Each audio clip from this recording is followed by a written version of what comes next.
हाय दोस्तों, मैं नीरज यादव आप सभी का दोस्त। मैं फोकस एकेडमी तरफ से आप सभी को स्वागत करते हैं। हमारा यूट्यूब चैनल है फोकस एकेडमी 2M। आए कुछ ये फॉर्मूला रिवीजन करवा रहे हैं 2024 बोर्ड एग्जाम के लिए। मैट्रिक वाला जो इतिहास स्टार्ट कर रहे हैं ब्रीथ से संबंधित ये होता है। ब्रीथ का होता है यहाँ पे केंद्र, और यहाँ से यहाँ तक की दूरी को कहते हैं त्रिज्या, जिसे आर से सूचित किया जाता है। त्रिज्या इस आर से सूचित, यही बिंदु यहाँ से लेके पूरा यहाँ से यहाँ तक को इसे कहते हैं व्यास, जिसे हम डी से सूचित करते हैं। ठीक है, तो ब्रीथ से संबंधित ब्रीथ का क्षेत्रफल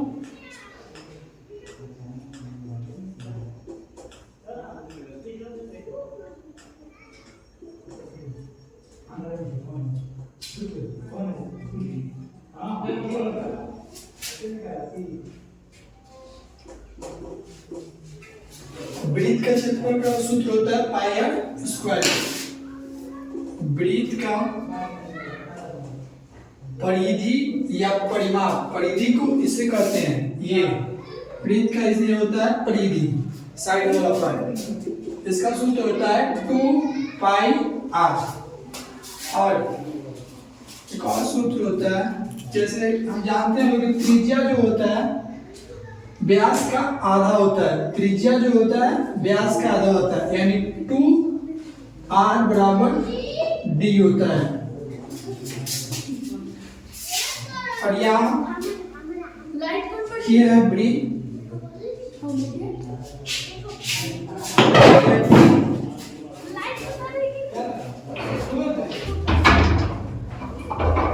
इसको केंद्र बोलते हैं। ब्रीथ और केंद्र, यहाँ पे थीटा कोई एंगल बनाता है, तो चाप की लंबाई निकालने के लिए या त्रिज्या खंड का क्षेत्रफल निकालने के लिए क्या होता है, तो यहाँ ब्रीथ का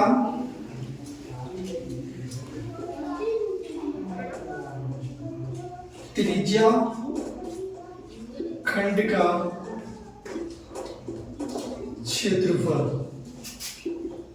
थीटा बटा 360 डिग्री पाई आर स्क्वायर होता है। ब्रीथ का त्रिज्या खंड का चाप की लंबाई का फॉर्मूला होता है थीटा बट्टा, इसको यहाँ लिख देते हैं नीचे, थीटा बट्टा 360 डिग्री इंटू 2 पाई आर होता है।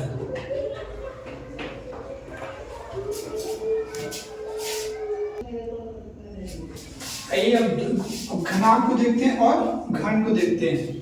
घनाभ ये होता है जो आयताकृति से मिलकर बना होता है।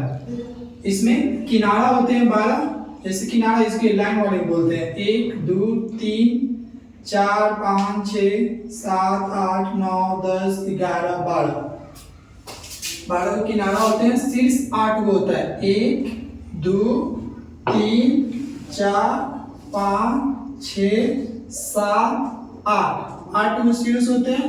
अब फलक जिससे ये बना हुआ है ए, यहाँ से लेके यहाँ तक को फलक कहते हैं। एक वो फलक, फिर उस साइड भी एक फलक, और फिर एक नीचे फलक, और फिर एक ऊपर फलक रहता है, और फिर एक फलक एक इधर रहता है, और फिर एक फलक इधर रहता है। ये इसमें टोटल फलक 6 होते हैं। उसी तरह इसमें घन में भी वैसे ही होता है। तो पहले हम घनाभ का देखेंगे।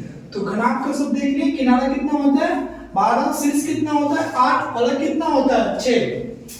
अब देखेंगे इसका क्षेत्रफल, घनाभ का क्षेत्रफल का फॉर्मूला, घनाभ का क्षेत्रफल का फॉर्मूला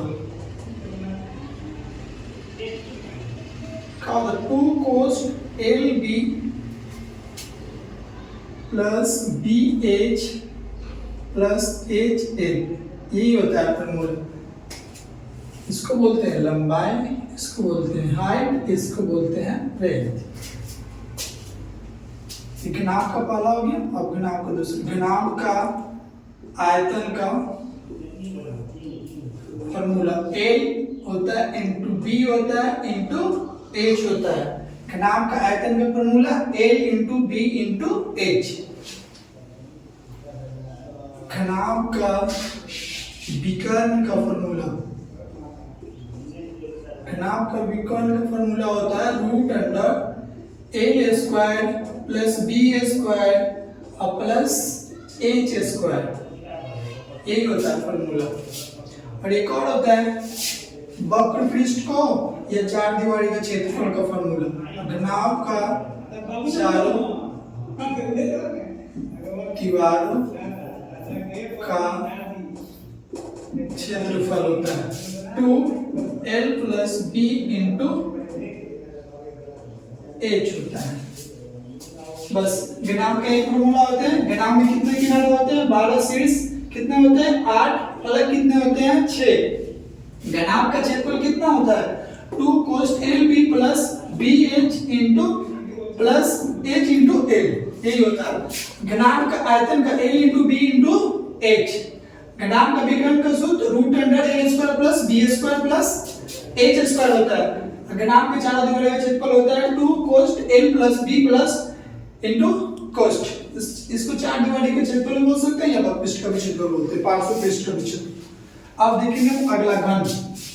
घन में भी वही किनारा क्या बोलते हैं, इसमें भी 12 किनारा होते हैं। ये जो लाइन है उसी को किनारा बोलते हैं, ठीक है। शीर्ष जहां पे मिले हैं लाइन उसी को कहते हैं हम शीर्ष, ठीक है। जो ये लाइन मिले हुए हैं सब उसी को कहते हैं हम शीर्ष। इसमें भी शीर्ष कितने होते हैं? 8। और ये कितने फलक से मिलकर बने होते हैं? 6 फलक से। ये भी 6 फलक से मिलकर बने होते हैं, ठीक है। अब देखेंगे हम घन का बारे में। घन का क्षेत्रफल, घन का क्षेत्रफल होता है 6 इंटू भुजा स्क्वायर होता है। और घन का आयतन, घन का आयतन का फॉर्मूला होता है भुजा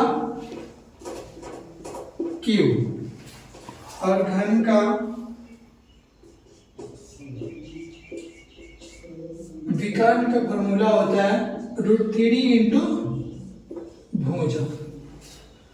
बस यही सब अच्छे से आप लोग याद कीजिए। घन देख लिए, घनाभ देख लिए, घन देख लिए। और देखेंगे हम बेलन।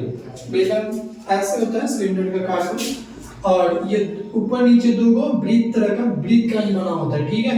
और यहाँ एक केंद्र होता है, जैसे वृत्त में केंद्र होता है, यहाँ भी एक केंद्र होता है। यहाँ से यहाँ तक की लंबाई को बोलते हैं r, यानी त्रिज्या।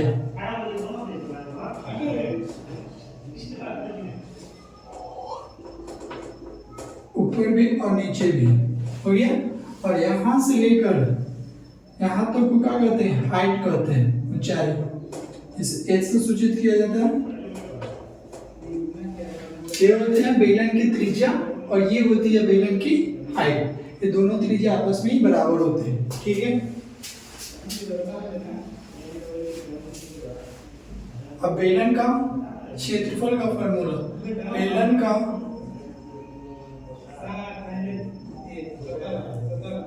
क्षेत्रफल का फॉर्मूला,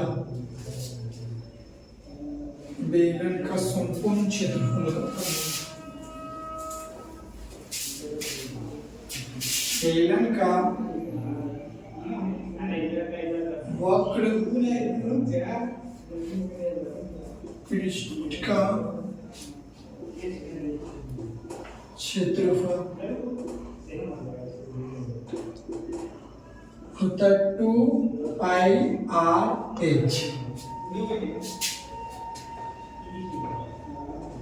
बेलन का आयतन, बेलन का आयतन का फॉर्मूला होता है πr²h, ठीक है। और बेलन का संपूर्ण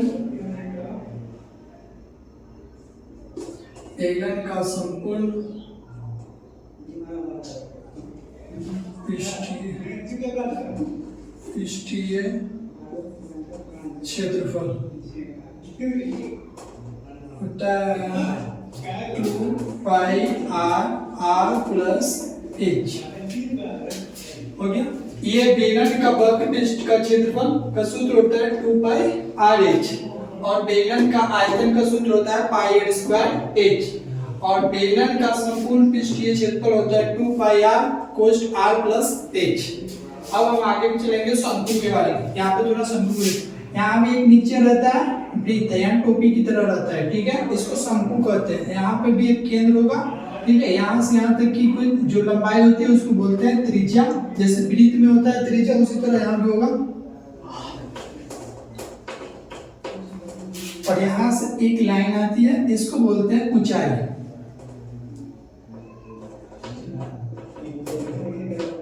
यानी हाइट। और यहाँ पे देखिए 90 डिग्री का एंगल बनाता है ना, तो ये आधार हो गया, ये लंब हो गया, ये कर्ण हो गया। जैसे हम लोग त्रिकोणमिति में पढ़ते हैं, तो यहाँ से हम यहाँ जो एक निकालने का रहता है इसको बोलते हैं हम तिर्यक ऊंचाई। एक मिनट फोन आ रहा है।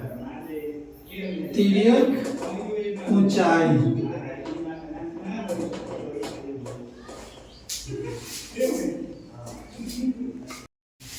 शंकु, शंकु के बारे में बताना। ये त्रिज्या होता है और ये तिर्यक ऊंचाई होती है जिसे एल से सूचित करते हैं, और इसको ऊंचाई बोलते हैं, इसको एच से सूचित करते हैं, ठीक है। और यहाँ पे देखिए, यहाँ पे 90 डिग्री का एंगल, ये संपूर्ण त्रिभुज दिखाई दे रहा है।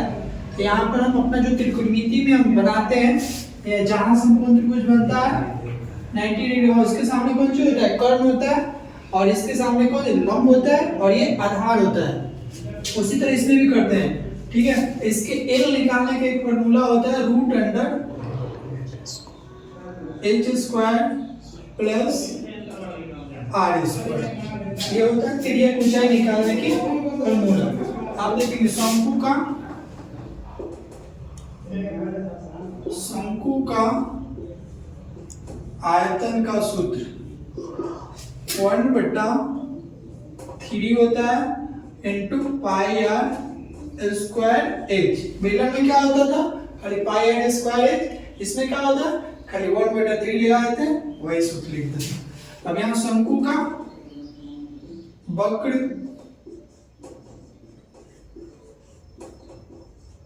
पृष्ठ का क्षेत्रफल, शंकु का वक्र पृष्ठ क्षेत्रफल का पाई आर एल होता है।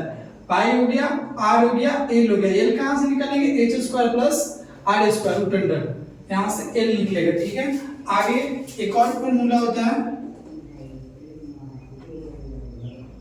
शंकु का संपूर्ण पृष्ठीय क्षेत्रफल पाई आर प्लस एल होता है।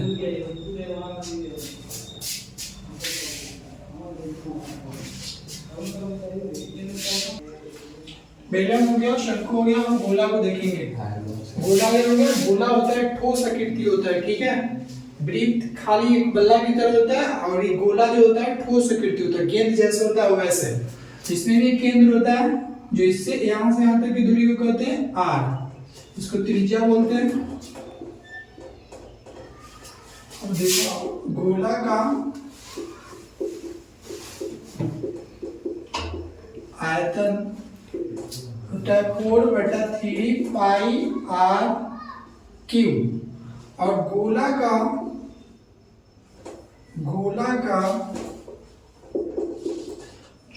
संपूर्ण पृष्ठीय क्षेत्रफल और वक्र पृष्ठीय क्षेत्रफल दोनों एक ही होता है, ठीक है।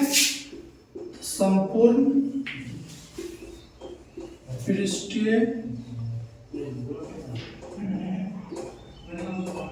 क्षेत्रफल 4 पाई आर स्क्वायर होता है। बस उसी तरह अर्धगोला में देखेंगे, अर्धगोला में एक त्रिज्या होता है। अब अर्धगोला का सूत्र देखेंगे। अर्धगोला मतलब आधा है, जैसे सेव का आधा भाग कट रहा होता है उसी तरह ये भी है, ठीक है। अर्धगोला का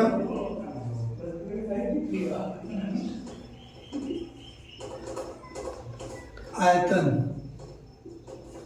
एक आधा है, तो यहाँ पे आधा हो जाएगा, 2 से भाग करेंगे तो 2 दूनी 4 कट जाएगा, 2/3 पाई आर क्यूब होता है, ठीक है। अर्धगोला का इसमें अलग अलग होता है, इसका जो वक्र पृष्ठ होता है अलग, वक्र पृष्ठ का क्षेत्रफल होता है 2 पाई r स्क्वायर और इसका संपूर्ण पृष्ठ का क्षेत्रफल होता है, संपूर्ण पृष्ठीय क्षेत्रफल होता है 3 पाई r स्क्वायर होता है। ये अब दोस्तों इस सब पढ़ लिए। आज क्या क्या पढ़े? वृत्त पढ़े, घनाभ पढ़े, घन पढ़े, बेलन पढ़े, शंकु पढ़े, गोला पढ़े, अर्धगोला पढ़े। इतने सारे चीज से पूरा एक चैप्टर का रिवीजन हो गया। कल हम अगले चैप्टर का रिवीजन करेंगे, फॉर्मूला रिवीजन, ठीक है। ऐसे ही क्वेश्चन भी बताएंगे, ठीक है, चैप्टर बाय चैप्टर, ठीक है।